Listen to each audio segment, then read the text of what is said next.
Ginisang sayote at beef pares ang lapag ko sa camping trip natin mga tol. Kaya wag na natin patagalin to. Tara, simulan na nating magsibak ng bawang. Sunod dito naman tayo sa sibuyas. Tas tong sayote, balatan at sibain na rin natin to.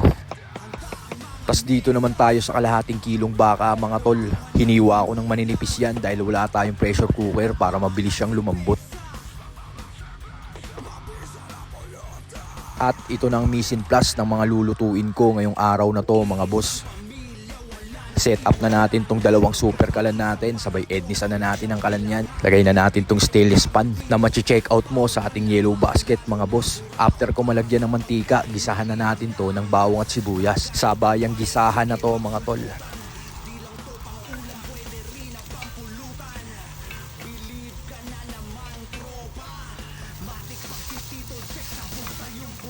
Saka natin ihulog tong kalahating kilong baka sa ating stainless pan. Tapos dito naman sa kabila, itong ating sayote naman.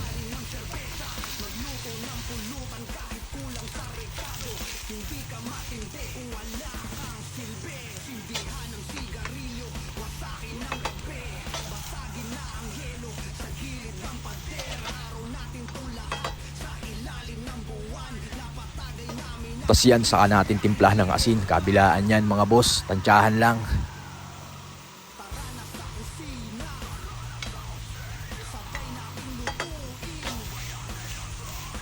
Tapos saka ako tinimplahan ng paminta, kabilaan din. Tapos tinimplahan ko na rin ng konting patis, oyster at seasoning itong ating beef pares.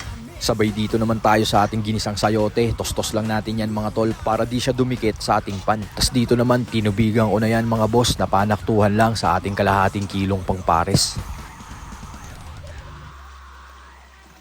Balik naman tayo dito sa ating ginisang sayote mga boss. Di ko na tinimplahan ng kahit ano pa yan para natural na natural lang tong ating ginisang sayote.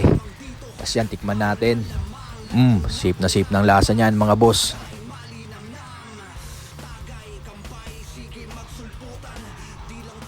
Tapos ito na yung ating beef pares mga tol. After 45 minutes ng pagpapakulo, tignan mo naman, medyo lumalambot na yan. Mas mabisa sana kung may star anise. Kaso walang star anise na mabilhan dito sa pinuntahan namin mga boss.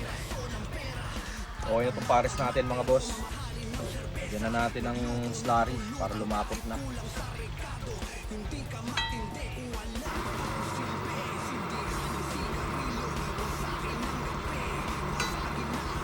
At ito na mga boss, tingnan nyo naman, nakapag-beef pares pa ang Tito Otits nyo dito sa ating camping trip.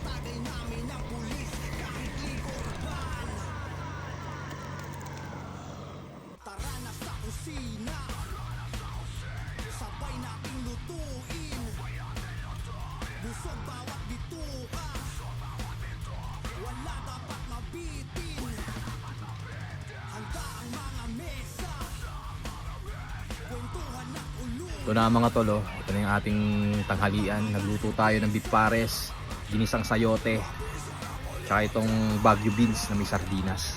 Tara, kain tayo mga boss.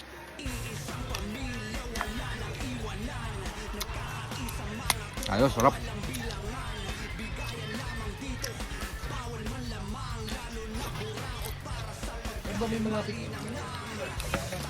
Gagamitin ko na ito.